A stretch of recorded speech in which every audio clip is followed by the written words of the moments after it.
മാസങ്ങൾക്ക് മുമ്പ് ഇതേ കോടതിയിൽ ഇതേ ന്യായാസനത്തിന് മുന്നിൽ കണ്ണീരിന് പകരം ചോര ഒലിക്കുന്ന കണ്ണുകളുമായി ഞാൻ നിന്നു. ഒരിക്കൽ നീതിക്ക് വേണ്ടി ഇരുന്നു. എന്റെ കണ്ണുനീര് കാണാൻ ഇവിടുത്തെ നിയമത്തിന് പ്രൊവിഷൻ ഉണ്ടായില്ല. നിയമത്തിന് ആവശ്യം തെളിവുകളായിരുന്നു. തെളിവുകൾ. സ്വന്തം ഭാര്യയും പെങ്ങളും എന്റെ കൺമുന്നിൽ വെച്ച് ക്രൂരമായി ബലാത്സംഗം ചെയ്യപ്പെടുമ്പോൾ കൈയും കാലും കെട്ടപ്പെട്ട് ശബ്ദമുയർത്താൻ പോലും കഴിയാതെ എല്ലാം കണ്ടു നിൽക്കേണ്ടി വന്ന എന്റെ ഗതികേട് ഞാനപ്പോൾ പിന്നെ എന്ത് ചെയ്യണമായിരുന്നു? തെളിവുകൾക്ക് വേണ്ടി സാക്ഷികളെ വിളിച്ചു കൂട്ടണമായിരുന്നോ? നിയമം തെളിവുകൾക്ക് വേണ്ടി മുറവിളി കൂട്ടിയപ്പോൾ അതിന്റെ പരിധികൾക്കിടയിലൂടെ അപരാധികൾ രക്ഷപ്പെട്ടു. തെളിയിക്കപ്പെടാതെ പോയ സത്യങ്ങളെ നിയമം കണ്ടതേയില്ല. എന്റെ കൺമുന്നിൽ വെച്ച് ആ ക്രൂരകൃത്യം ചെയ്തവരെ രക്ഷിക്കാൻ അലീബി എവിഡൻസ് ഉണ്ടായിരുന്നു.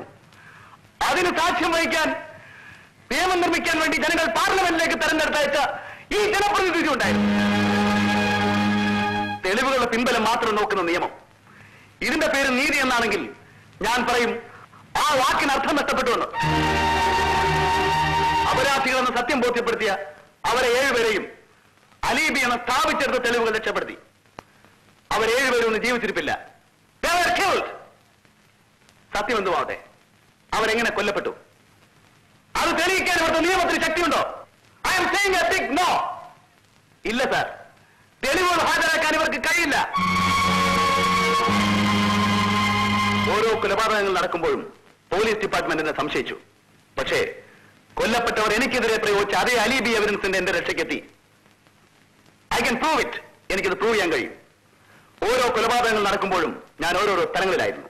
ജഡ്ജിയുടെ വീട്ടിൽ, ഓപ്പറേഷൻ തിയേറ്ററിൽ, കോൺഫറൻസ് ഹാളിൽ.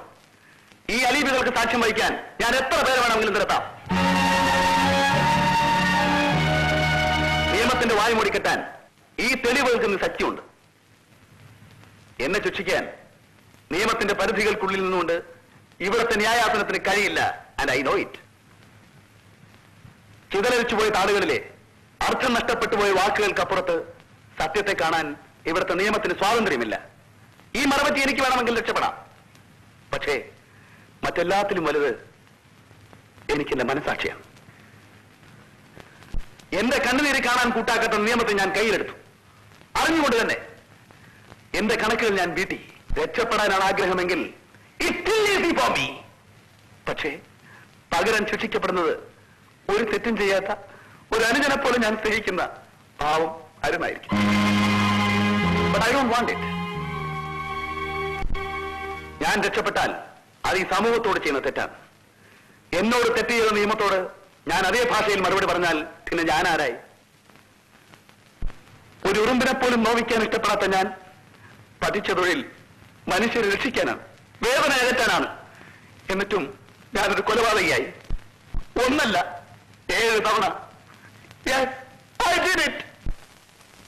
എന്റെ കഥ, എന്റെ ഈ ശബ്ദം മന്നിച്ചുറങ്ങിപ്പോയ നിയമത്തിന്റെ കണ്ണുറപ്പിക്കാൻ ഉതകുമെങ്കിൽ ഈ ജന്മം കൊണ്ട് അത്രയും സാഫല്യം നേടിയെന്ന് ഞാൻ കരുതും.